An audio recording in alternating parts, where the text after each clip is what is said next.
श्री राम राम रघुनंदन राम राम, श्री राम राम भरताग्रज राम राम, श्री राम राम रणकर्कश राम राम, श्री राम राम शरणं भव राम राम। गंगातरंगरमणीयजटाकलापं गौरी निरन्तरविभूषितवामभागं, नारायणप्रियमनङ्गमदापहारं, वाराणसीपुरपतिं भज विश्वनाथम्। सशङ्खचक्रं सकिरीटकुण्डलं सपीतवस्त्रं सरसीरुहे क्षणं सहारवक्षस्थलकौस्तुभश्रियं, नमामि विष्णुं शिरसा चतुर्भुजम्। नारायणं नमस्कृत्य नरं चैव नरोत्तमं, देवीं सरस्वतीं व्यासं ततो जयमुदीरयेत्। विनायकं गुरुं भानुं ब्रह्म विष्णुमहेश्वरान् सरस्वतीं प्रणम्यादौ सर्वकार्यार्थसिद्धये। प्रेम से बोलिए आनंद कंद भगवान की जय। श्री सीता रामचंद्र भगवान की जय। श्री उमापति महादेव की जय। श्री गोस्वामी तुलसीदास जी महाराज की जय। श्री अनंत बलवंत हनुमंत लाल जी महाराज की जय। श्री भरत जी का श्री राम जी से मिलन हमने वर्णित किया। भगवान श्री रामचंद्र जी ने देखा कि अपना परिचय देते हुए भरत हमें प्रणाम कर रहे हैं, बिल्कुल शिथिल होकर उनका शरीर भूमि पर गिर पड़ा है, तो भगवान स्वयं भरत जी की ओर दौड़ पड़े। अपने आजान बाहु भुजाओं से भगवान की भुजाएं घुटनों तक आती हैं। रामस्तमाकृष्य सुदीर्घबाहु, दोर्भ्यां परिस्वज्य सिंचनेत्रजैः, जलैरथाङ्को परिसंन्यवेशयत्, पुनः पुनः संपरिसस्वजे विभुः। भगवान ने अपने नेत्रों के जल से, आंसुओं से भरत जी का स्नान करवा दिया। भरत जी ने भी श्री रामचंद्र जी का ऐसा ही अभिवादन कर दिया। अब ऐसा लग रहा है जिस प्रकार से तालाब झील इत्यादि में घास होती है, सरकंडे के समान दिखती है, गांडर कहते हैं, उसका अगर कोई बंसी बजा ले, बना ले, तो क्या उससे मधुर ध्वनि निकल सकती है? नहीं निकल सकती। उसी प्रकार गोस्वामी जी कहते हैं कि ये श्री भरत जी का, श्री राम जी का जो प्रेम है, उसको कोई कवि अगर कहना चाहे तो किस प्रकार से कहेगा भी तो विधिपूर्वक उसका संपूर्ण वर्णन नहीं कर पाएगा। मिली सपे मरे पुसूद नहीं, केवटु भेटे राम, भूरि भाय भेटे भरत, लक्ष्मण करत प्रणाम। भगवान और भरत जी को मिलता देखकर सभी देवता भाग गए। क्यों भाग गए? सुरगन सभय धधकी धकधकी धरही। ये तो क्या कहते हैं, टंग ट्विस्टर। मिलन बिलो की भरत रघुवर की, सुरगन सभय धकधकी धर की, धकधकी धड़कने लगी। और देवताओं को इस प्रकार से व्यथित देखकर कि कहीं भरत जी के प्रेम के वशीभूत होकर भगवान वापस चले गए तो हम लोगों का क्या होगा। देवगुरु बृहस्पति समझाए कि ऐसा कुछ नहीं होगा, भगवान के ऊपर भरोसा रखो। तुम भी अगर भगवान की ऐसी ही भक्ति करोगे तो भगवान तुम पर भी ध्यान देंगे। दूसरे भक्त की भक्ति को खंडित करने का प्रयास क्यों कर रहे हो? स्वयं कोई ऐसा भक्त क्यों नहीं बना रहे हो कि भगवान तुम पर कृपा करें, ऐसा विश्वास हो जाए। भरत जी की भक्ति से ईर्ष्या जो कर रहे हो, भयभीत जो हो रहे हो, उससे अच्छा है कि स्वयं को भगवान के प्रति निवेदित कर दो। शत्रुघ्नश्चापि रामस्य वंदे चरणौ रुदन्, तावुहौ च समालिंग्य रामोप्यश्रूण्यवर्तयत्। फिर भरत जी के भेंट मुलाकात करके शत्रुघ्न जी से भगवान मिले हैं, उनको भी गले से लगाकर खूब रोए हैं। फिर लक्ष्मण जी आकर भरत जी को प्रणाम करते हैं। भरत जी लक्ष्मण जी से बड़े हैं, तो भेंटे लखन लकी लघु भाई, बहुर निषादुलीन उरलाई। भरत जी से मिल लिए लक्ष्मण जी, फिर अपने भाई शत्रुघ्न से मिले, फिर निषाद राज से भी मिले, क्योंकि उनसे मिले भी काफ़ी समय हो गया था, बहुत समय हो गया था। और निषाद राज से लक्ष्मण जी का ऐसे भी स्वाभाविक प्रेम था ही। प्रणनाम पुनर्भ्रातृद्वयं मुनिगणं मुदा प्राप्या शिशम महानंदम यथेच्छम प्राप तत्क्षणे। अपने छोटे भाई से मिले, केवट से मिले, फिर वहाँ जितने ऋषि महर्षि थे सभी लोगों को भरत जी ने प्रणाम किया, शत्रुघ्न जी ने प्रणाम किया। सानुजो भरत श्रीमान सानुरागो दयानिधि वंदे भूमिजापाद सारसम प्राप्य स्वाशिसम स्नेहाक्त हृदयो धीरो महामोदमवाप्तवान। फिर भरत जी ने बहुत प्रेम और सम्मान के साथ श्री सीता जी के चरणों में प्रणाम किया, उनसे आशीर्वाद प्राप्त किया। और भगवती सीता जी ने प्रसन्न चित्त से जब भरत जी को यशस्वी भव ऐसा आशीर्वाद दिया तो भरत जी के मन में जो यह भय था कि हमें संसार कलंकित समझेगा, हमारे जीवन में एक अपकीर्ति लग गई, सीता जी ने यशस्वी भव ऐसा कह दिया तो भरत जी समझ गए कि अब हमारा उद्धार हो गया, अब हमारा अहित नहीं हो सकता है, अब हमें कोई कलंक नहीं लगा सकता है। को कछु कहे न को कछु पूछा प्रेम भरा मन निज गति छूछा ते ही अवसर केवटु धीरज धरी जोरी पानी बिनवत प्रणाम करी। राम जी की जो स्थिति है उसके प्रति भरत जी कुछ आश्वस्त भी हो सकते थे कि भगवान का स्वभाव तो जान ही रहे हैं, लेकिन भाई से जिसका बनता हो आवश्यक नहीं भाभी से भी बन जाता, क्योंकि भाई तो चलो ठीक है, भाई है, 10 बातें होती हैं भाइयों के बीच में, लेकिन उन्हीं में से कोई बात अगर भाभी अपने हृदय में बैठा लें तो बहुत समस्या गंभीर हो सकती है। तो राम जी क्या कहेंगे इससे ज़्यादा भय भरत जी को सीता जी क्या कहेंगे इस बात का था। लेकिन सीता जी ने तो ऐसा आशीर्वाद दिया, इतने प्रेम से उनका सत्कार किया, मानो श्री रामचंद्र जी से भी बढ़कर उन्होंने भरत जी को स्नेह दिया हो। तब सब चुप हैं, कोई कुछ बोल नहीं रहा है। प्रणाम हुआ, रुदन हुआ, मिलन हुआ, यथायोग्य आसन पर सब बैठे, कोई कुछ बोल नहीं रहा है, क्योंकि बोलने के लिए वाणी में सामर्थ्य चाहिए। प्रेम इतना अधिक है कि कोई बोलना चाह नहीं रहा, थक गए हैं सब, बस एक दूसरे को अतृप्त दृष्टि से देख रहे हैं।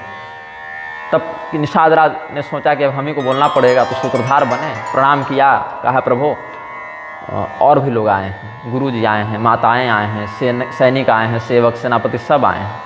तो गुरु जी आए हैं, गुरु जी कहाँ हैं? बोले पीछे हैं, थोड़ा वो उनको छोड़ कर आए थे ना, ये सब को पहाड़ पर क्या चढ़ाते, पहले आपका आश्रम मिल जाए ऐसा सोचे थे। आश्रम की खोज में तो हम लोग तीनों आ गए, लेकिन और बहुत लोग आए हैं। बोले गुरु जी आए हैं, तो गुरु जी के पास तो हमको स्वयं जाना चाहिए, गुरु जी के पास तो शिष्य स्वयं प्रस्तुत होता है। चले सवेग राम ते ही काला, राम जी रुके नहीं, राम जी अभी तक धैर्य से बैठे हुए थे। ऐसे तो सर्वज्ञ ही हैं, लेकिन एक लोक दृष्टि से जब तक कोई सूचना न दे तब तक कैसे व्यवहार करेंगे। तो जब सुना उन्होंने कि माताएं आए हैं, गुरु जी आए हैं, तो स्वयं भगवान उनसे मिलने के लिए दौड़ पड़े। लक्ष्मण जी भी उनके पीछे पीछे दौड़े कि गुरु जी आए हैं। आलिंग वशिष्ठस्तु दृष्ट्वा श्री राम लक्ष्मणो। जब भगवान दंडवत करने के लिए आगे बढ़े हैं, भगवान को दंडवत के लिए झुकता हुआ देखा वशिष्ठ जी ने कि दौड़कर उनको बीच में पकड़ लिया, गले से लगाए, दोनों भाइयों को हृदय से लगा लिया, बिल्कुल कस के पकड़ा है। मुनिवर धाई लिए उरलाई, प्रेम उमंग भेंटे दो भाई। फिर निषाद राज ने पुनः गुरु जी को प्रणाम किया कि गुरु जी भगवान आ चुके हैं, दूर से ही मैं निषाद आपको प्रणाम करता हूँ, ऐसा कह के दंडवत प्रणाम किया। राम सखा हो तुम, भगवान के अभिन्न मित्र हो, ऐसा समझकर गुरु वशिष्ठ ने उनको भी हृदय से लगा लिया। राम सखा ऋषि बर बस भेंटे, यहाँ भेंटे है और यहाँ भेंटा है। जनु महिल उठत स्नेह समेटे, यहाँ समेटा है। पाठभेद प्रणनाम मुनि वसिष्ठन्तो प्रेमणा पुलकितांगक गुहस्तदा मुनिस्तंभय प्रसभात परिशस्वजे। भगवान वशिष्ठ का क्या स्तर है? ब्रह्मा जी के मानस पुत्र हैं, बड़े बड़े देवता भी जिनकी कृपा चाहते हैं, जिनसे ज्ञान प्राप्त करना चाहते हैं। और निषाद राजगुह क्या है?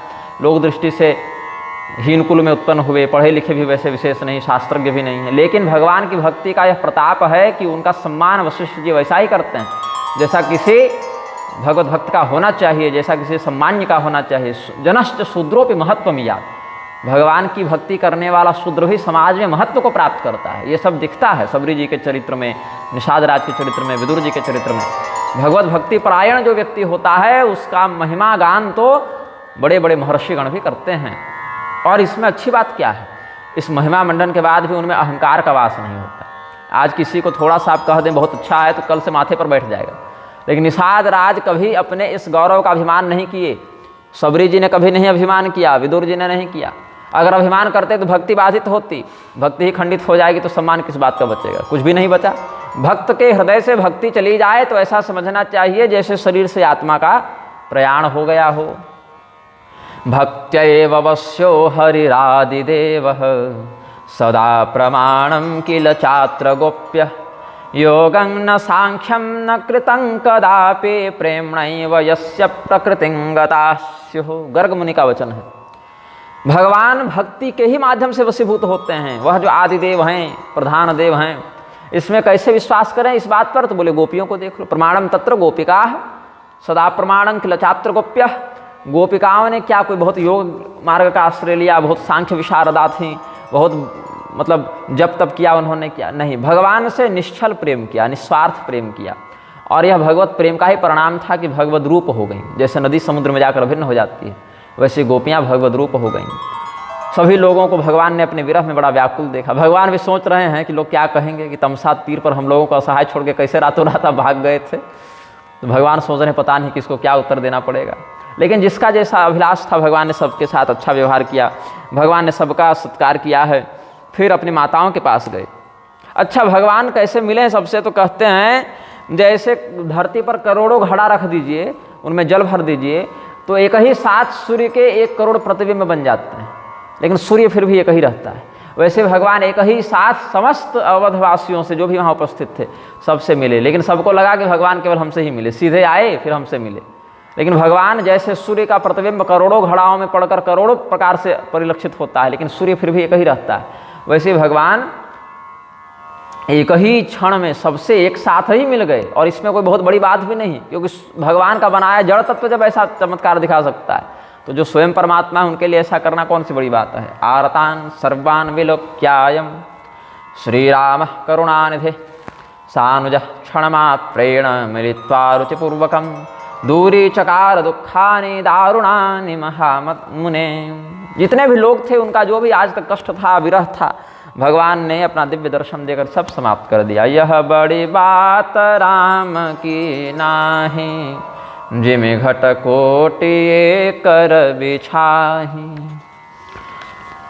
मिल के वटहि उमगी अनुरागा, पुरजन सकल सराहि भागा। देखी राम दुखित महतारी, जनु सुबेली अबली हिम मारी। अपश्यताम दाशरथी जनन्यौ, छेदादिवो पघ्न तरोर्व्रतत्यो। जिस प्रकार से कोई लता किसी वृक्ष का आश्रय लेकर ऊपर चढ़ती है, कोई लता है किसी वृक्ष के निकट हो गई तो वृक्ष का आश्रय लेकर ऊपर चढ़ती है, लेकिन वृक्ष ही काट दिया जाए तब तो वो लता भी स्वयं नीचे गिर जाती है और धीरे धीरे फिर मुरझाकर समाप्त हो जाती है।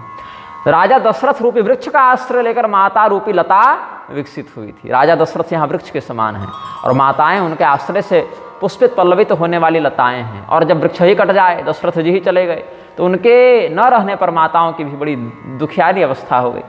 सब लोग केवट के सौभाग्य की सराहना कर रहे हैं कि आज अगर ये नहीं होता तो भगवान हम लोगों को कभी नहीं मिलते। कहाँ गए, कैसे गए, कौन बताता। तो यह तो भगवान से मिलाने वाला गुरु बन गया हमारे लिए, भगवान तक पहुँचाने का यह परम सुंदर साधन बन गया। भगवान ने माताओं की ओर दृष्टि देखा तो माताएं बिल्कुल सौभाग्यहीन लग रही हैं, उदास लग रही हैं, पूरा मुरझा गया शरीर, पहचानने में कठिनाई हो रही है माताओं को, इतना मतलब मन एकदम बिल्कुल स्वरूप बदल गया है। सबसे पहले कैकेयी जी को प्रणाम किया राम जी ने। प्रथम राम भेटी कैकेयी, सरल सुभाय भगति मति भेई। भगवान कैकेयी जी से मिले और मिलने के साथ ही उनकी बुद्धि को बिल्कुल आर्द्र कर दिया अपनी भक्ति से। कैकेयी जी भगवान से पहले जितना प्रेम करते थे, इस घटना के बाद वह प्रेम कई गुना बढ़ गया, कई गुना और पवित्र हो गया। फिर भगवान ने कहा कि आप अपने मन में कोई ग्लानि मत रखिएगा। अम्ब ईश आधीन जग, काहू न देय दोष। किसी को दोष नहीं देना चाहिए, परमात्मा के अधीन सब संसार है। भ्रामयन सर्वभूतानि यंत्रारूढ़ानि माया।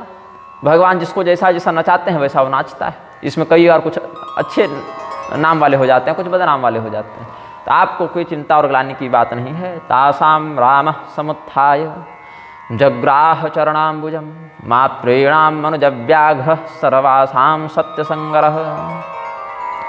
जो दैव है वही यह निर्धारित कर रहा है कि कौन सा व्यक्ति किससे संयुक्त होगा या वियुक्त होगा। संयोग और वियोग ये हमारे हाथ में नहीं है। अगर हमारे हाथ में होता तो अपने प्रियजनों का वियोग कोई नहीं करता, वियोग होने ही नहीं देता। लेकिन यह हमारे नियंत्रण में नहीं है माता, यह परमात्मा के, ईश्वर के अधीन है, दैव के अधीन है। दैवाधीनम जगत सर्वम जन्म कर्म शुभाशुभम संयोगश्च वियोगश्च न च दैवात् परम बलम। इसीलिए दैव से अधिक पराक्रमी कोई नहीं है। गुरु जी की पत्नी थी अरुंधति माता, अरुंधति जी को भी आकर प्रणाम किया। उनके साथ और जो ब्राह्मणियाँ आई हुई थीं उन सबको प्रणाम किया।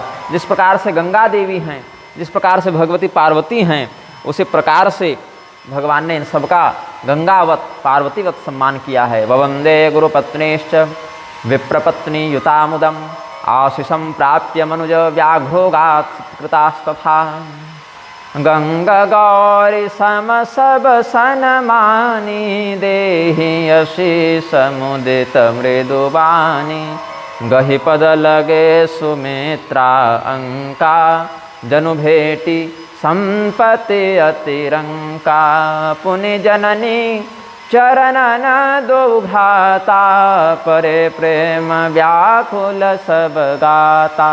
फिर सुमित्रा जी को प्रणाम किया। सुमित्रा जी ने दोनों पुत्रों को गले से लगा लिया, राम जी और लक्ष्मण जी। तो राम जी की सेवा में तत्पर लक्ष्मण को देखकर सुमित्रा जी को बहुत हर्ष हुआ कि हमने जो अपने पुत्र को उपदेश दिया था वनगमन के समय, मेरा पुत्र बहुत निष्ठा से उस कर्तव्य का पालन करता है। फिर कौशल्या जी से मिले, कौशल्या जी ने भी, मतलब जिससे मिल रहे हैं वही आंसू से नहवा दे रहा है। भगवान का नित्य अभिषेक हो जा रहा है अश्रुओं से। जिससे मिल रहे हैं वही इतने प्रेम का प्रदर्शन कर रहा है कि भगवान रोते रोते, मतलब कितना कारुण्य का भाव है इस प्रसंग में। और समझ में नहीं आ रहा है, जैसे कोई गूंगा व्यक्ति हो, उसको मधुप चटा दीजिए और पूछे कैसा लग रहा है, या दूध पिलाकर पूछे कैसा लग रहा है, या मिर्चा खिलाकर पूछे कैसा लग रहा है, करेला खिलाकर पूछिए कैसा लग रहा है, तो बता नहीं पाएगा। उसके मुखमंडल से समझना पड़ेगा कि इसका भाव क्या है, स्पष्ट वर्णन नहीं कर पाएगा। अच्छा है कि बुरा है, ये उसके भावों को पकड़ना पड़ेगा। तो यहाँ पर लोग हर्षित हैं राम जी के मिलने पर कि भगवान जंगल में इस प्रकार रहते हैं, ऐसा देखकर दुखी हैं, रो रहे हैं। हर्ष और विषाद का क्या लक्षण ये स्पष्ट पता नहीं चलता है। दोनों बातें अपनी अपनी जगह सही लगती हैं। तो जैसे गूंगा स्वाद को स्पष्ट व्यक्त नहीं कर सकता, वैसे हर्ष और विषाद को स्पष्ट ये लोग व्यक्त नहीं कर पा रहे हैं। दोनों प्रकार की बातें ठीक ही लग रही हैं। महिषुर मंत्री मातु गुरु गने लोगले साथ। पावन आश्रम गवनु किया भरत लखन रघुनाथ। भगवान बोले कि देखिए सभी लोग पहाड़ पर चढ़ेंगे तो संभव नहीं है चढ़ना, क्योंकि रास्ता हाईवे तो है नहीं, राजमार्ग तो है नहीं कि सब रथ हाथी घोड़े सब चढ़ जावे पहाड़। तो गुरु जी को और माताओं को, मंत्री इत्यादि को ऊपर ले चलता हूँ, बाकी आप लोग यहीं रहिए, विश्राम कीजिए। बढ़िया झरना बह रहा है, बढ़िया फल इत्यादि लगे हैं, कोई दिक्कत होगी तो बता दीजिएगा। सब अच्छा विश्राम कीजिए, बहुत दूर से आप लोग आए हैं। तब तक हम अपनी कुटिया में भी जाते हैं। तो भगवान सबसे विदा लेकर फिर गए हैं। अथता मातर सर्वा समाजक मुस्तरान्विता राघवम द्रष्टु कामास्ता तास्त्रिषार्ता गौर यथा जलम। राघवम द्रष्टु कामास्तास्त्रिषार्ता गौर यथा जलम। जैसे बहुत प्यासी गाय हो और दूर में पानी दिखे तो दौड़ते हुए पानी पीने चली जाती है, या घर में पाली हुई गाय हो, उसको चरने के लिए कहीं आपने खूंट रखा हो और 12-1 बजे तक पानी लेकर पिलाने जाते हैं, तो गाय अपने स्वामी को पहचान कर और जल की आशा से उसकी ओर दौड़ती हुई चली जाती है। उसी प्रकार से भगवान की ओर ये सब माताएं दौड़ती हुई आई थीं। रामस्व मातरम वीक्ष द्रुतमुत्थाय पादयो ववंदे शास्त्रसा पुत्रम आलिंग्यातीव दुःखिता। ततो गुरुवरान् मंत्रि द्विजानादाय राघवः प्रतस्थे स्वाश्रमं दिव्यं भरतेन सलक्ष्मणः। भगवान भरत जी के साथ, लक्ष्मण जी के साथ, शत्रुघ्न इत्यादि के साथ अपने चित्रकूट के आश्रम में गए हैं। सीता जी भी अपने माताओं को प्रणाम कर करके, सासुओं को प्रणाम कर करके रोने लगी। देखी इनका सिंदूर नहीं है, सौभाग्यहीन स्थिति में आई हैं। तो अनहोनी की आशंका से उनका हृदय धड़कने लगा, क्योंकि रात्रि को तो सपना देखे ही थे, बेचैनी तो कुछ थी मन में।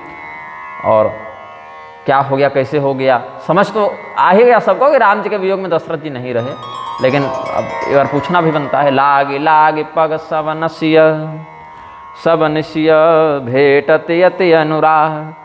हृदय असी सहि प्रेम बस रही हूँ भरी सुहाग। जब माताएं सौभाग्यवती भव कहती हैं तो जानकी जी का हृदय और ज़्यादा व्यथित हो जाता है, क्योंकि आज ये स्वयं सौभाग्यवती नहीं रही, तो मेरे ससुर जी नहीं रहे, ऐसा स्मरण कर करके सीता जी बहुत व्याकुल हो गई हैं। सीता विचरणास्ता सा मुख संगृह्य दुखिता श्वश्रूणाम श्रुपूर्णाक्षी सम्बभूवाग्रत स्थिता विकल स्नेह सीय सब रानी बैठन सब ही कहे वो गुरु ज्ञानी कहे जगगति मायक मुनिनाथा कहे कछुक परमार्थ गाथा ततस्तत्र कथाश्चा संस्तेषाम धर्मार्थ लक्षणा। भगवान श्री रामचंद्र जी को राजा दशरथ की मृत्यु का समाचार औपचारिक रूप से प्राप्त हो, इससे पहले भूमिका बनाते हुए गुरु वशिष्ठ ने बहुत से ज्ञान की बातें बताई कि भाई जो आया है सो जाएगा, राजा रंग फकीर, और हर व्यक्ति जो जाता है उसमें यह देखा जाता है कि क्या करके गया है, जीवन उसने कैसा बिताया। तो अगर अच्छा जीवन बिताया है, कर्तव्यनिष्ठ जीवन बिताया है, यशस्वी जीवन बिताया है, उसकी मृत्यु पर हर्ष होना चाहिए कि मरते तो सब हैं लेकिन ये जीवन सार्थक करके मरा। हालांकि प्रियजन का वियोग तो सबको होता है, लेकिन वो व्यक्ति अफसोस की मृत्यु नहीं मरा, वो गौरवमयी मृत्यु का वर्ण करता है। लेकिन अगर उस व्यक्ति ने अपने जीवन में केवल कुकर्म किया, दुर्लभ मनुष्य जन्म को व्यर्थ कर दिया, तो ऐसे ही व्यक्ति के लिए विशेष रुदन करना चाहिए। बाकी एक वृक्ष में रात्रि को अलग अलग रंगों के पक्षी बैठे और प्रातःकाल अलग अलग दिशाओं में उड़ गए, तो उसमें संयोग क्या कहोगे और वियोग क्या कहोगे। बस वही ये संसार है। अलग अलग समय में किसी व्यक्ति के जीवन में कोई आता है, या यही व्यक्ति किसी किसी के जीवन में आता है, कभी वो चला जाता है, कभी ये चला जाता है। एक वृक्ष समारूढ़ा नाना वर्ण विहंगमा प्रभाते दिक्षु दशसु यामतिका परिदेवना। अब राजा दशरथ की मृत्यु का समाचार सुनाया, गुरु वशिष्ठ ने सुनाया, क्योंकि दूसरा व्यक्ति कह नहीं पाएगा, रो जाएगा बहुत ज़्यादा। तो गुरु जी थोड़े धैर्यवान हैं, ज्ञानी हैं, तो अन्य की अपेक्षा, हालांकि भावुक तो ये भी हैं, लेकिन अन्य की अपेक्षा थोड़ा अधिक धैर्य रखते हैं। और भगवान पछताने लगे कि मेरे स्नेह के कारण पिताजी मर गए। मतलब पिताजी की मृत्यु में भरत जी अपने आप को हेतु मान रहे हैं, क्योंकि मेरे कारण राम जी जंगल गए इसीलिए पिताजी मरे, और राम जी कह रहे हैं कि मेरे वियोग को पिताजी न सह सके तो मैं ही इसमें निमित्त हूँ। भगवान ने यह वचन सुना तो जो परमात्मा समस्त संसार को शोक से, ताप से मुक्त करते हैं, वो स्वयं शोक संतप्त हो गए पिता के स्नेह के कारण। लक्ष्मण जी अलग रो रहे हैं, सीता जी अलग रो रही हैं। आज अयोध्या में बहुत बड़ा अमंगल हो गया, मतलब दशरथ जी को गुजरे हुए तो बहुत समय हो गया, अंत्येष्टि हुए भी बहुत समय हो गया, यहीं आने में लोग को 1-2 महीना लग गया होगा। जब दशरथ जी मरे हैं उस दिन से तो भरत जी वहाँ आए, फिर श्राद्ध किया, 12-13-15 दिन उधर गए, फिर विचार किया, फिर इधर आए, तो 1 आध महीना तो बहुत सरलता से बीत गया। लेकिन ऐसा सबको लगा जैसे अभी अभी राजा दशरथ की मृत्यु हुई हो। ये एक शोक जो है फिर से वही कष्ट देने लगा, एकदम नवीन शोक हो गया। वसिष्ठस्तमुवाचेदं पिता ते रघुनंदन त्वद्वियोगाभितप्तात्मा त्वामेव परिचिन्तयन्। तुम्हारा ही चिंतन करते हुए राजा दशरथ चले गए राम। वशिष्ठ जी ने कहा, राम राम सीते लक्ष्मण, ऐसा ही वो कहते थे। मैंने सुना, मैंने इन्हीं कानों से सुना उनका रुदन, और वही बात मैं तुमको बता रहा हूँ। गुरु वशिष्ठ ने जो वर्णन किया तो ऐसा लगा जैसे श्री रामचंद्र जी के सामने ही दशरथ जी राम राम करके मर गए हों। इतना जीवंत उन्होंने वर्णन किया है।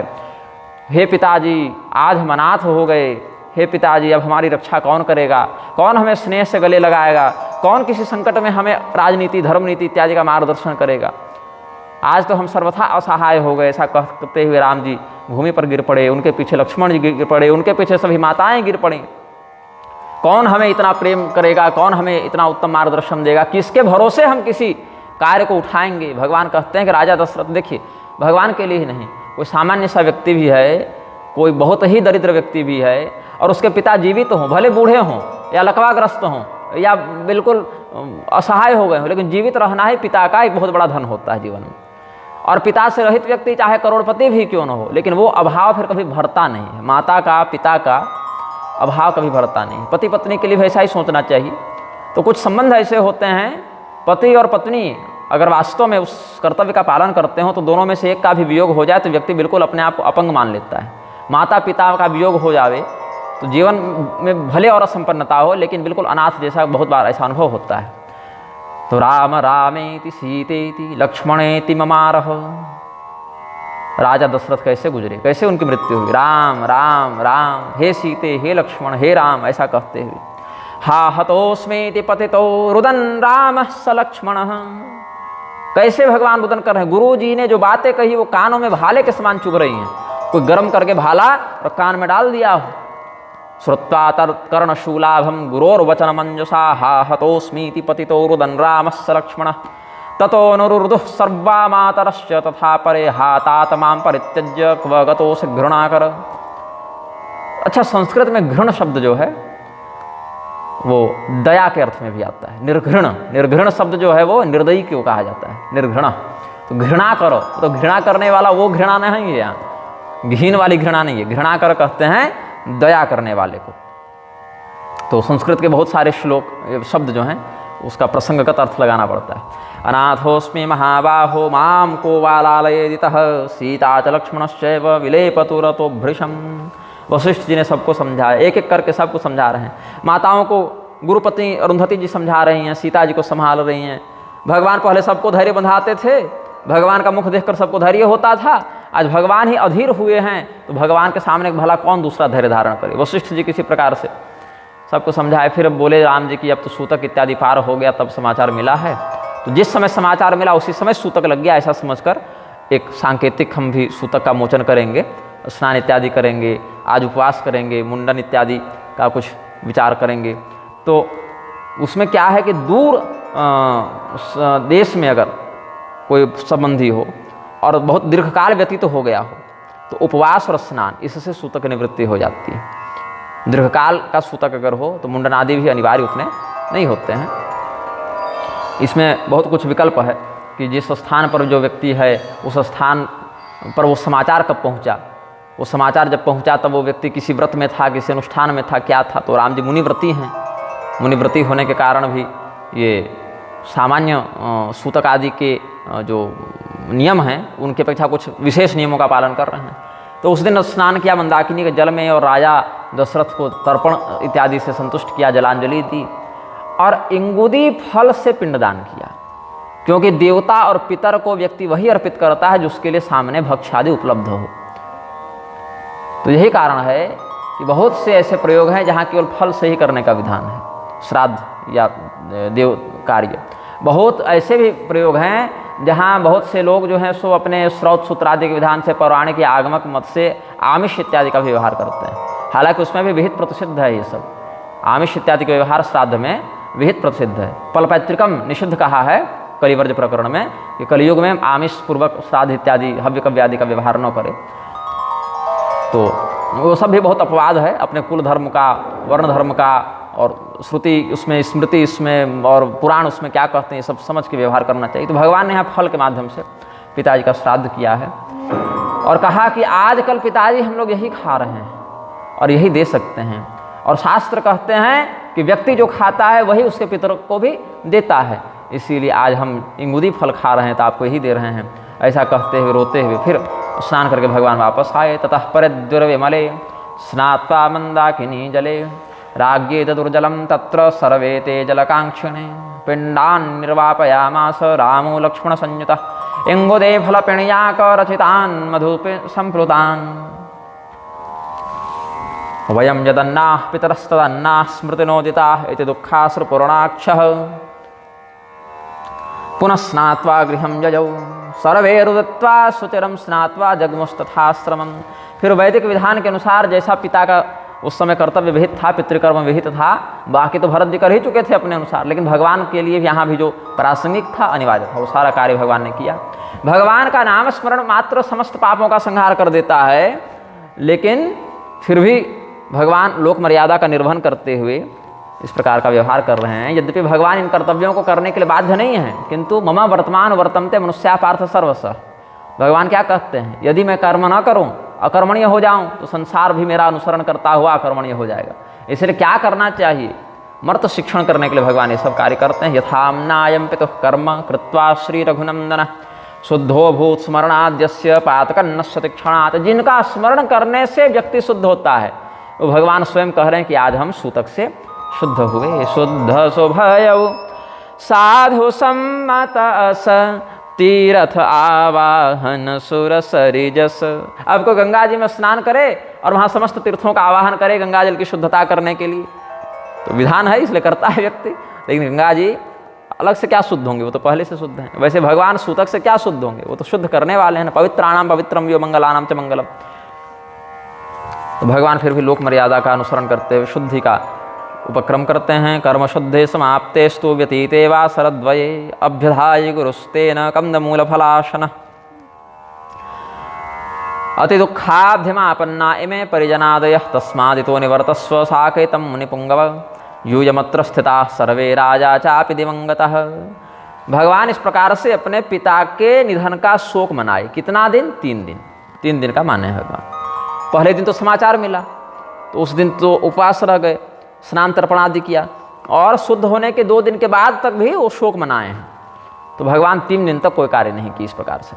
3 दिन के बाद भगवान ने शुद्ध भये 2 वासर बीते, शुद्ध होकर 2 दिन, तो 1 दिन तो शुद्धि माने और शुद्ध होने के बाद 2 दिन और, तो 3 दिन का कुल 17 ऐसा चला।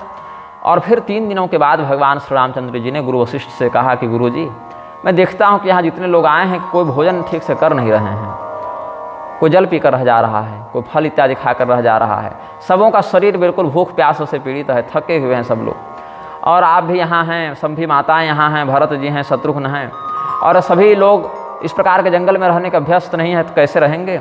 आप लोग अयोध्यापुरी चले जाइए, वापस हमसे तो मिल ही लिए, मिलना तो हो ही गया सबका, और पिताजी भी अब चले गए, तो अब राज्य संभालिए आप लोग, जब तक हम नहीं आते हैं तब तक तो आप ही लोग को सब देखना है। धर्म से तो करुणायतन कसन कहु असरा लोग दुखित 2 दिन दरस देख लहहि विश्राम। हे प्रभु, गुरु वशिष्ठ कहते हैं, हे श्री राम जी, आप करुणा सागर हैं, धर्म की मर्यादा के रक्षक हैं, आपका दर्शन प्राप्त करना ही यहाँ के लोगों का सबसे बड़ा सौभाग्य है। आप तभी तक दर्शन देंगे जब तक हम लोग यहाँ रहेंगे। अब हम लोग वापस चले जाएंगे तो आपका ये दर्शन वर्षों के लिए दुर्लभ हो जाएगा। इसलिए हे प्रभु, हम लोग को रोकिए मत, मतलब क्षमा करें, हम लोग को हमारे वचन को टालिए मत, हमें यहाँ रुकने की अनुमति दीजिए, हम सबों को जाने मत कहिए। राम बचन सुनि सभय समाज।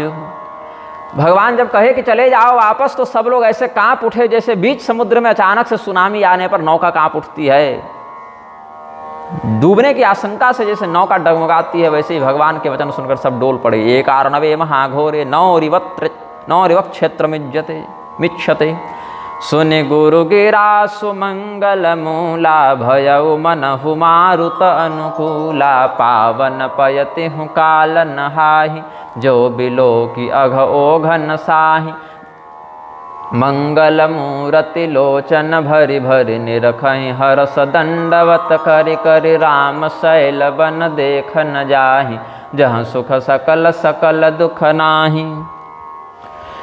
सभी लोग भगवान के वचनों को सुनकर कांप रहे थे, लेकिन गुरु वशिष्ठ ने कहा कि 2-4 दिन रुक जाने दीजिए, 2-4 दिन विचार कर लेते हैं क्या करना है।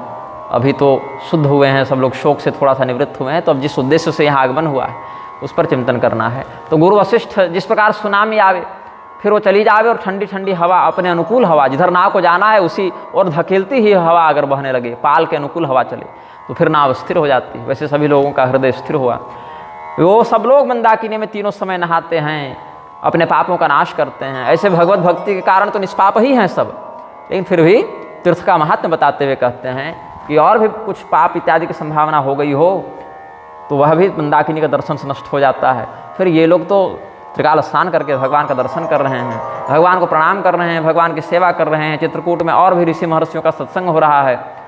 बिटप बेल तृण अगणित जाति फल प्रसून पल्लव बहुभांति सुंदर शिला सुखद तरु छाहि जाय बरनि बन छवि के ही पाहि मनोज्ञोयम गिरि सौम्य नाना द्रुमलतायुतः कंदमूल फल रम्यो वटच्छाया समन्वितः। अलग अलग प्रकार के विभिन्न प्रजातियों के फल फूल वृक्ष वनस्पति लता पत्रादि से वह जंगल बड़ा रमणीय लग रहा है। एक बहुत सुंदर बट वृक्ष है, बट वृक्ष के नीचे भगवान वेदी इत्यादि बनाकर चबूतरा जैसा बनाकर, जैसे वो राम रतन दास जी के कुटिया के आगे है ना वेदी बढ़िया बनी हुई, वैसे ही वो वेदी बनी हुई थी और भगवान वहीं पर कथा इत्यादि का व्यवहार करते थे, सत्संग इत्यादि करते थे। बरगद की बड़ी सुंदर छाया थी वहाँ पर। तो वो सभी स्थानों को सभी लोग प्रेम से देखते हैं, उन स्थानों की सराहना करते हैं, नदी की सराहना करते हैं, नदी में खिले कमलों की सराहना करते हैं, सरोवर इत्यादि की सराहना करते हैं। तालाब जो है, तालाब में कमल खिलेंगे, इस नदी में भी उग जाते हैं, लेकिन प्रवाह के कारण उखड़ जाते हैं, जल्दी टिकते नहीं हैं। किनारे किनारे कुछ जल जहाँ ठहरा हुआ हो वहाँ उग सकते हैं। सरन्हि सरोरुह जल विहग कूजत गुंजत भृंग बैर विगत विहरत विपिना मृग विहंग बहुरंग। जितने भी जंगल के वनवासी कोल किरात भील लोग थे, सब सुंदर सुंदर फल फूल मधु इत्यादि लाकर सभी नागरिकों को देते थे, सत्कार करते थे। उनके लक्षणों को बताते थे कि इस फल को खाने से इतना सुंदर स्वाद लगता है, इतना बढ़िया पौष्टिक है, इतना इसका आयुर्वेदिक गुण है।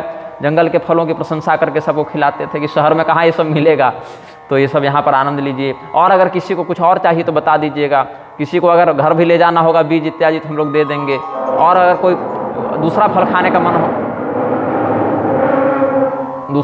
का मन होगा तो हम लोग ला देंगे। सबहि देहि करि विनय प्रणामा, कहे कहे स्वादु भेद गुण नामा। अब लोग संकोच करते हैं कि इनसे बिना दाम के ये सब कैसे हम लोग ले लें, कुछ पैसा देना पड़ेगा भाई। अब ये लोग निःशुल्क दे रहे हैं तो कैसे निःशुल्क खाते जाएं। अब जब दाम देना चाहते हैं तो वो सब वनवासी हाथ जोड़ देते हैं कि नहीं नहीं नहीं, राम जी की कसम है आपको, आप ये सब मत दीजिए, बस आपके सत्कार का हमको सौभाग्य मिल रहा है। आप लोग राम जी के यहाँ से आए हैं, आप लोग राम जी के इतने प्रिय हैं, आत्मीय हैं, आप लोग से कैसे पैसा ले सकते हैं। अरे हम लोग को तो ये सौभाग्य मिल गया, यही हम लोग के लिए सबसे बड़ा दाम है ना। तो उन सभी लोगों का प्रेम देखकर, दोनों लोग सज्जन हैं, दोनों लोग शील निधि हैं, तो इसीलिए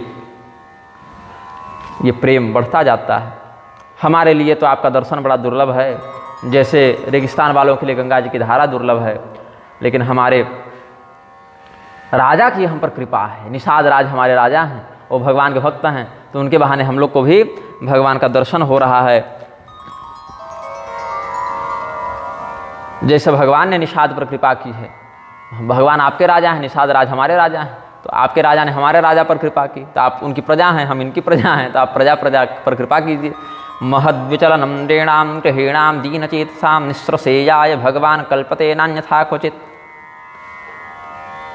भगवान या संत या महापुरुष घर से बाहर, अपने आश्रम से बाहर भ्रमण के लिए क्यों निकलते हैं? ताकि जो घर गृहस्थी में फंसे हुए विमूढ़ आत्मा हैं, वो अगर संतों के पास न जा पाए तो संत ही किसी बहाने उनके दरवाजे पर पहुंचकर उनका कल्याण कर दें। यह जिय जानि संकोच तजी करिय छोहु लखिने हो, हम ही कृतारथ करन लगी फल तृण अंकुर लेहु। आप सब हमारे अतिथि हैं, आपकी सेवा का सौभाग्य रोज रोज थोड़ी मिलता है। अरे हम लोग के पास है ही क्या, हम लोग तो केवल लकड़ी चुनते हैं, जलाते हैं, शिकार करते हैं, पत्ता इत्यादि से ही तो हम लोग का जीवन निर्वाह होता है। हमारी मित्रता ईंधन, पत्ता, फल इत्यादि, शिकार इत्यादि तक ही है। हम आपको क्या सेवा से संतुष्ट कर पाएंगे? लेकिन हम तो यहाँ पर कई बार ऐसा होता है, कोई बढ़िया सेठ इत्यादि का दल जा रहा हो तो हम लोग लूट मार भी कर देते हैं उन लोगों के साथ जंगल में, ऐसा ये लोग कह रहे हैं। तो हम तो सबसे बड़ी सेवा यही कर दे रहे हैं कि आप लोगों के गहने जेवर अभी तक हम लोगों ने छीन नहीं लिए, यही सबसे बड़ी सेवा है। हम लोग तो अलग से दाम इत्यादि देने का आवश्यकता नहीं। यह हमारी अति बड़ी सेवकाई, लेहिन बासन बसन चुराई। आपके कपड़ा लत्ता बर्तन हम लोग चुरा नहीं ले रहे हैं, यही हमारी सबसे बड़ी सेवा है महाराज। गृहीतु कामास्तिष्ठामो वयम किम श्राणितुम क्षमाः, अरण्यत्र महाराजा यूयम शासितुमर्हत। हम जड़ जीव जीव गण घाति, कुटिल कुचालि कुमति कुजाति। पाप करत निशिबासर जाहि, नाही पटकटि नाही पेट अघाहि। न हम लोग को पहनने का होश है ठीक से कि सभ्य व्यक्ति कैसे कपड़े पहनते हैं, न खाने पीने का होश है कि सभ्य व्यक्ति कैसे खाते पीते हैं। फिर क्या हम जीवन में धर्म का आचरण करेंगे? हम तो बस भगवान श्री रामचंद्र जी का दर्शन किए, उसी का यह पुण्य है कि आप सभी अयोध्या वासियों का दर्शन भी प्राप्त हुआ। अह जन्म गतंच निरर्थकं, नय जनम जपनम भजनं कृतं, न गुरुपाद सरोरुह सेवनं, प्रतिदिनं जठरस्य विपोषणम्। नारद जी का वचन बड़े खेद का विषय है कि हम लोगों का सब जन्म कर्म नष्ट है, न पूजन जानते हैं, न जप जानते हैं, न भजन जानते हैं, रोज पाप करते हैं। हमारे लिए सबसे बड़ा यज्ञ क्या है कि पेट की आग में भोजन रूपी हविष्य डाल दो। सबसे बड़ा यज्ञ हमारे लिए यही है कि भूख लगे तो कुछ खा लो, और क्या खा लो ये भी नहीं पता। जो उपलब्ध हो, फल हो तो फल खा लो, मांस मछली हो तो वो खा लो। जंगल में क्या प्राप्त होगा? कभी शिकार करके खा लिया, कभी फल फूल खा लिया, जो मिला सो खा लिया। धर्म की बुद्धि हमारे अंदर कहाँ से आएगी? हम लोगों ने कभी गुरुजनों की, संतों की विशेष सेवा नहीं की, फिर भी भगवान श्री रामचंद्र जी का दर्शन हमें प्राप्त हुआ, तो हमारा समस्त दुख, हमारा समस्त क्लेश दूर हो गया। जब ऐसा वनवासी लोग कह रहे थे तो उनके सौभाग्य की सराहना अयोध्या वाले करने लगे। कहते हैं लोहा पानी में डूब जाता है, लेकिन उसी लोहे को ठोक ठोक कर नाव को बना लिया जाता है। जब नाव बनती है तो उसमें लोहे की कील इत्यादि भी लगाते हैं, लेकिन लोहा स्वतंत्र रूप से अगर जल में छोड़ दिया जाए तो डूब जाता है। तो कहते क्या हैं कि आज तो विपरीत बात हो गई, नाव के ऊपर लोहा रख दिया जाए या नाव के माध्यम से लोहे के माध्यम से नाव को जोड़ा जाए तो लकड़ी अधिक होती, लोहा कम होता है, इसलिए लोहा डूबता नहीं है, क्योंकि तैरने वाला तत्व अधिक है और डूबने वाला तत्व कम है, उसमें घनत्व उसका कम है, इसलिए नाव के माध्यम से लोहा तर जाता है। लेकिन आज उल्टा हो गया कि लोहा के माध्यम से नाव तर रही है। तो ऐसा वर्णन करते हैं कि हम लोग कहाँ अयोध्या के पढ़े लिखे नागरिक और कहाँ ये सब जंगल के अनपढ़ वनवासी, लेकिन सौभाग्य किसका है आज सौभाग्य इनका है कि इनके बहाने हमको भगवान की दर्शन वृत्ति प्राप्त हो रही है, क्योंकि भगवान की असली सेवा तो यही लोग कर रहे हैं दिन रात यहाँ पर। तो भगवान इन पर कृपा किए कि हम लोग पर किए, हम लोग को तो छोड़कर आ गए, हम लोग को तो तमसा नदी के तट पर ही छोड़कर भाग गए थे भगवान कि कहाँ तक ये लोग जाएंगे। लेकिन इन लोग को कितना भगवान कृपापूर्ण अनुग्रह कर रहे हैं कि दिन रात ये लोग भगवान की सेवा में लगे रहते हैं। लागे सराहन भाग सब अनुराग बचन सुना वहीं बोलन मिलनी सिय राम चरण स्नेहु लखि सुख पावही नर नारि निदरहि नेहु निज सुनि को लभिल्लन की गिरा तुलसी कृपा रघुवंश मन की लोह लय नौका तरा श्रियं विकर्षत्यपहन्त्यघानि श्रेयः परिश्नौति तनोति कीर्तिं संदर्शनं लोकगुरोरमोघं तवात्मयोनिरिव किन्न धत्ते। किरातार्जुनीय का भाव है, भगवान की कृपा हो जाए तो क्या नहीं होता है, लक्ष्मी की प्राप्ति हो जाती है, समस्त दुख पाप इत्यादि दूर हो जाते हैं, कीर्ति का विस्तार हो जाता है, सभी पुरुषार्थ सिद्ध हो जाते हैं। भगवान का यह दर्शन प्रताप है। भगवान का दर्शन अमोघ होता है, भगवान का दर्शन निष्फल नहीं होता है। तो भगवान के ऐसे भक्तों का भी कोल की रात भील का भी बड़ा सौभाग्य है। बिहरहि बन चहूर प्रतिदिन प्रमुदित लोग सब जल जौ दादुर मोर भये पीन पाबस प्रथम। ऐसा लगा जैसे पहली बारिश के समय मोर प्रसन्न हो गया हो, मेढक प्रसन्न हो गए हों, पपीहे प्रसन्न हो गए हों, वैसे ही इस जंगल में आकर सभी लोग प्रसन्नता से नाचते हैं, कूदते हैं। भगवती सीता जी नित्य नवीन प्रकार से अपने सासुओं की सेवा करती हैं। अब जब सीता जी सेवा कर रही हैं तो सीता जी तो एक हैं और सास तो 3 हैं, और उसमें गुरु जी की पत्नी इत्यादि को जोड़ दें तो 4, 5, 6 भी हो सकती हैं, जो सास के ही समान हो गई। तो एक साथ सबकी सेवा कैसे होगी? तो सीता जी एक साथ 5, 6 रूप बनाकर सबकी व्यक्तिगत सेवा कर रही हैं। लेकिन ये रहस्य राम जी के अलावा किसी ने नहीं जाना। सबको लग रहा है कि सीता केवल मेरे साथ हैं, सीता केवल मेरी सेवा कर रही हैं, और सीता जी सभी माताओं की सेवा एक साथ कर रही हैं। और भगवान की ही माया है, इसलिए भगवान अपनी माया के रहस्य को जान पाए, दूसरा को जान नहीं सका। तथा विश्वम्भरे देवी मामंतर्धातुमर्हसि, कहते हैं ना, पृथ्वी देवी सबको अपने अंदर धारण करती हैं, अपने ऊपर धारण करती हैं। तो क्या हमें अपने अंदर धारण नहीं कर पाएंगी? पूरे विश्व को धारण करने वाली देवी क्या हमें धारण नहीं कर पाएंगी? तो सब लोग इस प्रकार से जब व्यवहार कर रहे हैं तो कई मन ही मन कहती हैं कि हे पृथ्वी तुम फट जाओ, अपने अंदर हमें समाहित कर लो। हे यमराज, जैसे दशरथ जी को आप ले गए हमें भी ले जाइए, क्योंकि अब संसार में हमारी कोई गति नहीं होगी। जो श्री राम जी से विमुख हो गया उसकी कहाँ पर कुशल हो सकती है? नरक में भी ठोर उसको नहीं मिलेगा। नरक वाले भी कहेंगे इसको भगाओ यहाँ से, राम जी का द्रोही है, इसको यहाँ भी नहीं टिकने देना। तो रात रात को किसी को नींद नहीं लगती, भूख नहीं लगती दिन में, ये चिंता में कि आगे होगा क्या। भरत जी को तो विशेष करके भूख प्यास नहीं लग रही है, नींद भी नहीं लग रही है। जब हम कहेंगे भगवान को कि वापस चलिए, भगवान क्या कहेंगे? अभी तक तो इतना दिन बीत गया, अभी तक तो मुख्य विषय ही नहीं उठा है, अभी तो स्थापन ही नहीं हुआ है विषय का, तो मंडन या खंडन क्या होगा? तो भरतो हृदय नित्यम दुखितो व्याकुलो भवत अयोध्यागमनम वानो राघवस्य भविष्यति। राम जी का वापस अयोध्यागमन होगा कि नहीं होगा, ऐसा सोचकर भरत जी बहुत चिंतित हैं। राम गमन विधि अवध की नाही किन्ह मातुम सकाल कुचाली इति भीति जस पाकत साली। जैसे धान जब पकने का समय आ गया तो ईति ऊति ये सब व्याधियाँ होती हैं, बहुत ज़्यादा बारिश हो गई, तो धान खराब हो जावे, कीड़े पड़ जाएं धान खराब हो जावे, और कोई, मैं तो किसान हूँ नहीं, जो किसान है वो समझ जाएंगे क्या क्या हो सकता है उसमें। तो जिस प्रकार धान की फसल जब तैयार हो गई हो तो उस समय भी बहुत विघ्न आते हैं। धान की फसल तैयार करने में जितना परिश्रम है उतना ही परिश्रम उसको सुरक्षित घर तक ले आने में भी है, कि बन गया तो भैया उसको तरीके से सजा लो, ले आओ। तो भगवान श्री रामचंद्र जी का अभिषेक तो कैकेयी ने पहले ही निपटा दिया, टाल दिया। भगवान का अभिषेक होने ही वाला था, उसी समय मेरी माता ने ऐसी दुर्बुद्धि रची, जैसे पके हुए धान को काटने के समय किसान जाए और पता चला रात को ही भयंकर बारिश हुई, सारा धान खराब हो गया, मूसलाधार वर्षा में धान खराब हो गया। तो वैसा ही भरत जी को लग रहा है। और मैं क्या कहूँ, भगवान को कैसे किस शब्दावली में कहूँ, भगवान का राज्याभिषेक हो इस बात के लिए कैसे उनको मनाऊँ। तो गुरु जी का कुछ सहयोग लिया जा सकता है। अगर मेरी बात नहीं मानेंगे तो गुरु जी से कहलाना पड़ेगा कि गुरु जी आप कहिए, आपकी बात तो भगवान जरूर मानेंगे। गुरु जी की बात भी नहीं मानेंगे तो माता कौशल्या से पैरवी लगवानी पड़ेगी।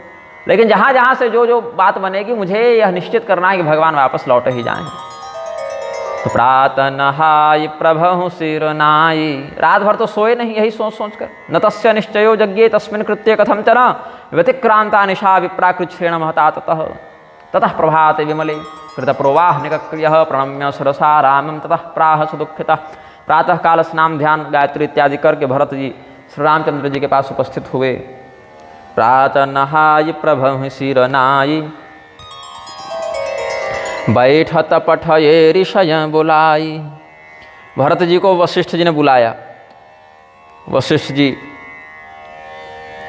को प्रणाम करके भरत जी सबके सामने बैठे। सभी ब्राह्मण आए, मंत्री आए, बड़े बुजुर्ग आए, अयोध्या के प्रतिष्ठित लोग आए। भरत स्वगुरुम नत्वा सभायां संस्थितस्तथा सदस्यैः सहित श्रीमान राम स्नेहामलद्युति। तो भरत जी के भाव को वशिष्ठ जी समझ गए कि अपने मुँह से इनसे बोला नहीं जा रहा, मुझे ही यहाँ पर बात कहनी पड़ेगी। तो गुरु जी ने कहा कि हे राम, आप तो भगवान हैं, अंतर्यामी हैं, धर्म धुरंधर हैं, सत्य प्रतिज्ञ हैं, वेद की मर्यादा के रक्षक हैं। भरत जी को ये भाव बता रहे हैं, भगवान की महिमा बता रहे हैं, और अपने गुरु माता पिता सबका वचन निभाने वाले हैं, दुष्टों का मर्दन करने वाले हैं। भगवान के अतिरिक्त समर्थ कोई नहीं है। मतलब अगर सर्व सामर्थ्यवान अगर किसी को कहा जाए तो भगवान ही एकमात्र ऐसे हैं। समस्त देवता, माया, जीव, जगत, काल, कर्म सब भगवान के अधीन हैं। कालानुकूलम प्रोवाच मुनीशो भरतम तथा सभ्याम धर्मविदाम श्रेष्ठो मार्तंडकुल भास्कर। भगवान स्वसो राजा रामचंद्र प्रतापवान सत्यसंध श्रुतेनाम च रक्षिता राम जन्म वै। अयोध्या नगरे जातम जगन मंगल हेतवे गुरोः पितुस्तथा मातुर्वाक्य पालन तत्परः। देवानां हितकारी च दुष्टसंघ विनाशकः नीतिं प्रीतिं निजार्थं च यथार्थं परमार्थतां। वेत्त्येको भगवान् रामः शरणागतवत्सलः विधिर्हरिर्हर्षचन्द्रः सूर्यो दिक्पालकास्तथा। माया जीवोऽखिलः कालः कर्माहीशो नरेश्वराः अन्ये च प्रभवः सिद्धा योगिनो वेदवादिनः। रामाज्ञां नातिवर्तं ते राम सेवा परायणाः। भगवान के आदेश को कोई नहीं टाल सकता। भगवान जो चाहते हैं वही होता है। ब्रह्मा विष्णु महेश चंद्र सूर्य दिक्पाल माया जीव कर्म काल सब कोई भगवान के अधीन हैं। राखे राम रजाय रुख हम सब कर हित होय।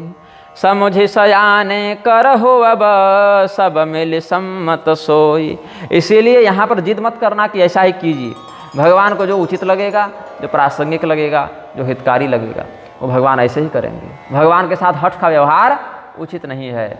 आप निवेदन कर सकते हैं कि भगवान आप ऐसे कृपा करें, लेकिन भगवान को क्या कृपा करनी है ये भगवान स्वयं निश्चय करेंगे। और ये भी तय है कि भगवान ने जो निर्णय लिया है वो सभी लोगों के लिए मंगलकारी ही होगा।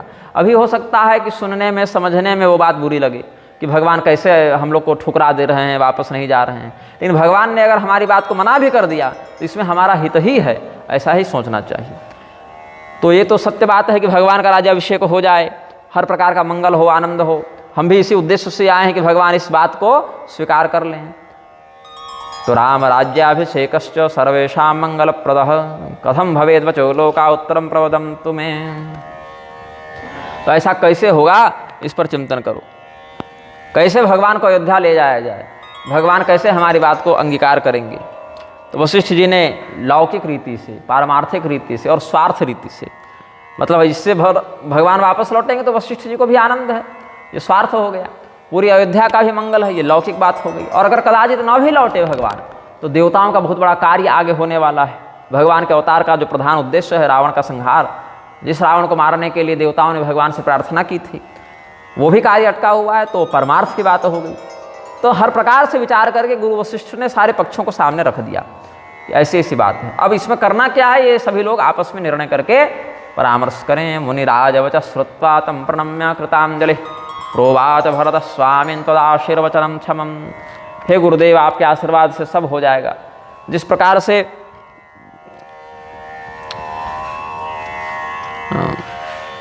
आपने कहा है वही सब कार्य होगा।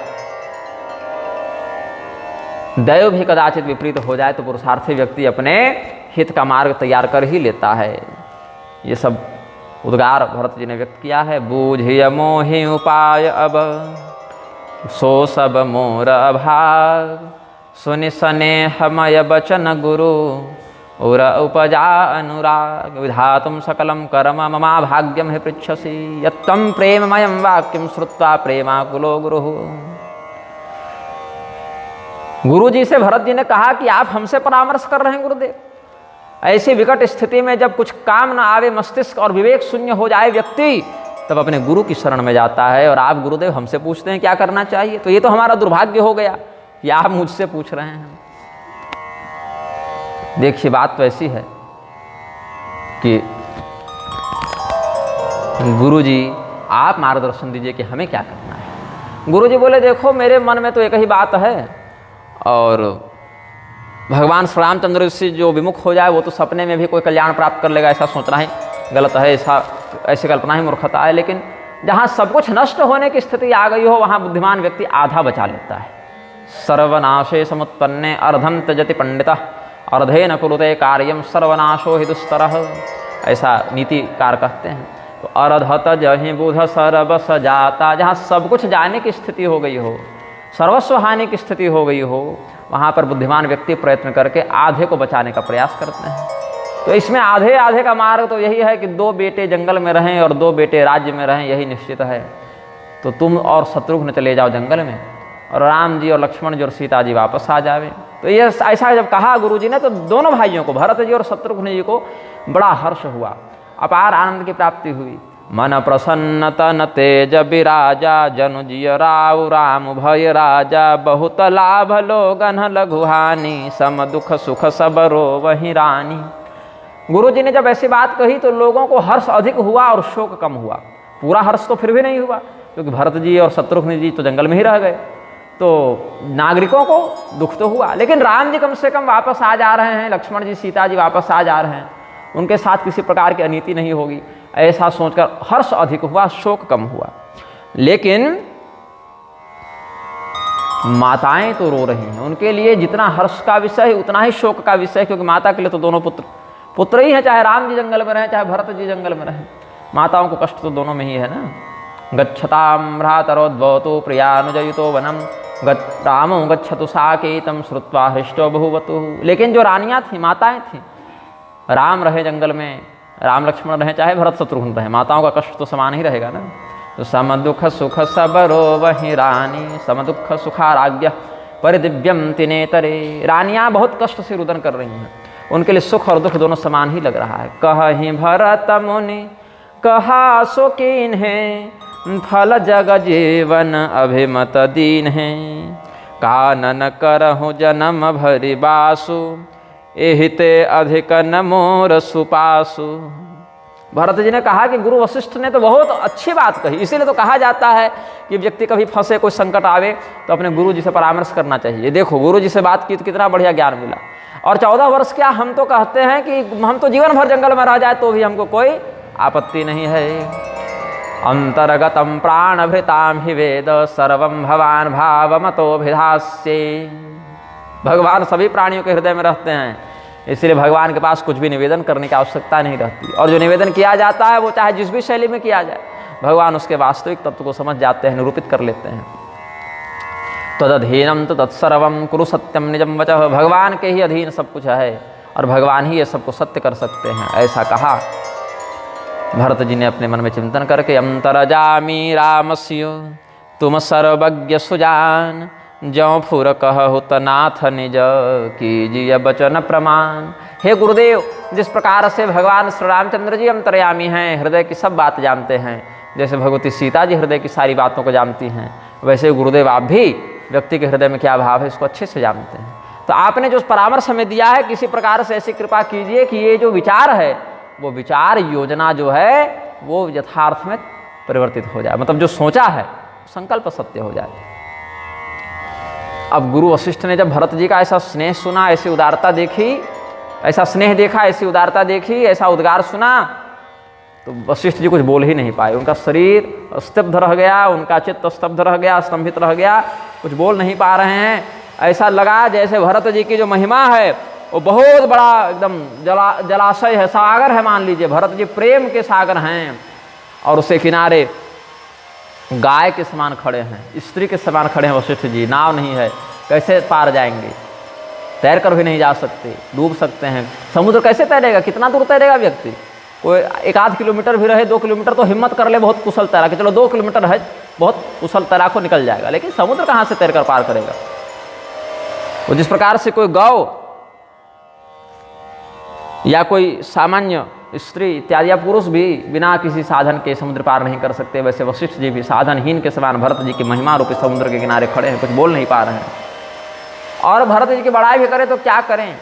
सीपी जो है उसमें कुछ गड्ढा होता है या शंख इत्यादि में कुछ जल आता है, लेकिन क्या शंख में समुद्र का जल समाहित हो जाएगा? भारतीम भारतीम श्रुत्वा, भरत की भारती, भरत की जो भारती हो भारतीय कहलाए कि भरत की वाणी भारती हो गई।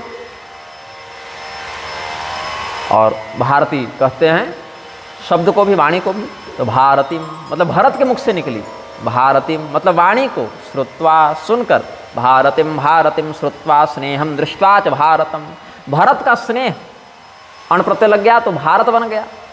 उधर स्त्रीत्व विवेचन कर देंगे तो भारती बन जाएगा। तो भरत के माध्यम से प्रकट होने वाला स्नेह भारत कहलाया, भरत के माध्यम से प्रकट होने वाली वाणी भारती कहलाई, और वाणी का ऐसे भी नाम भारती है भी। तो कितना सुंदर श्लोक है, सनंदन संहिता का कहते हैं संभवतः, भारतीम भारतीम श्रुत्वा स्नेहम दृष्ट्वा च भारतम वसिष्ठ सभ्य सहितो विदेहस्तत्क्षणे भवत् प्रभावं भरतस्येषः समर्थो न कथंचन वक्तुं फणेशो ब्रह्मा च शारदा नारदस्तथा भरतमुनिः मन भीतर भाये सहित समाज राम पहि आये।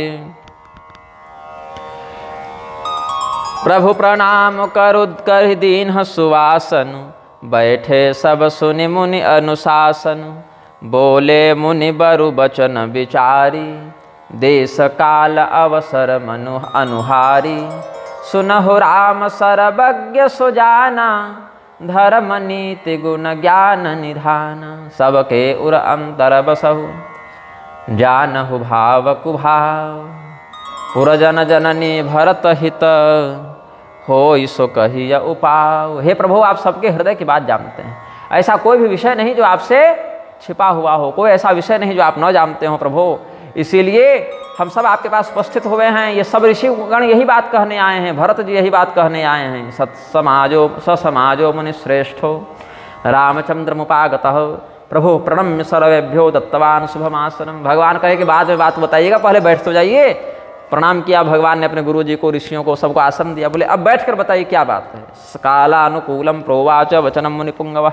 फिर जैसी परिस्थिति थी, जैसा समय था, उसी के अनुकूल गुरु वशिष्ठ जी ने वचन बताना प्रारंभ किया। भरतस्य च मातॄणां प्रजानां च हितं भवेत् यथा राम तथोपायं वद शीघ्रं ममाग्रतः। हे राम जी, उपाय तो आपके हाथ में है, इस समस्या का समाधान तो आप ही कर सकते हैं। भरत जी का हित जैसे हो वो भी आप ही कर सकते हैं। समस्त माताओं का हित कैसे होगा, प्रजा का हित कैसे होगा, ये आप ही कर सकते हैं। तो कैसे होगा ये आप बताइए। क्योंकि देखिए, आप परमात्मा हैं, ज्ञानवान हैं, विवेकी हैं, आपके हाथ में सारा पासा है। मान लीजिए कि ये एक जुआ है, सुख और दुख के मध्य दोनों की पारी खेल रही है, और यहाँ चाल अब आपको चलना है। क्या कहते हैं, सूझ जुआरी आपन दाऊ। जुआरी को तो अपना ही दाव सूझता है। अब हम भी यहाँ जुआ खेलने बैठे हैं और आप भी जुआ खेलने बैठे हैं। 14 वर्ष की अवधि ही वो जुआ है। अब हम जीत गए तो भरत जी 14 वर्ष के लिए जाएंगे, और आप जीत गए तो आप तो हैं ही पहले से। तो ये जुआ है महाराज, और दोनों जुआरी अपना अपना दाव चलेंगे। आप अपना दांव चले, हम अपना दांव चले। आप अपने अनुसार कुछ बात कहेंगे, हम अपने अनुसार कुछ बात कहेंगे।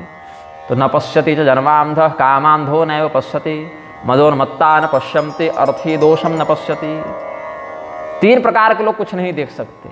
एक जो जन्म से अंधा है वो कुछ नहीं देख सकता। एक जो बहुत कामातुर हो गया है, वो काम के अंधा के हो जाने के कारण कुछ नहीं दिखता उसको, जब तक काम का वेग रहे।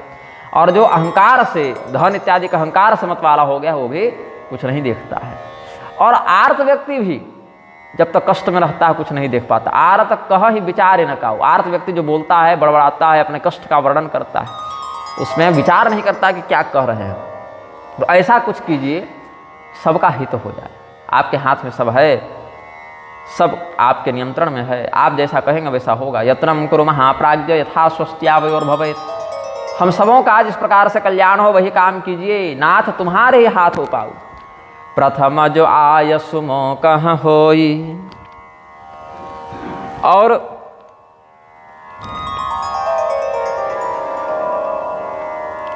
भगवान उत्तर देते हैं, प्रथम जो आयसु मोकह होई माथे मानिक रौ सिख सोई।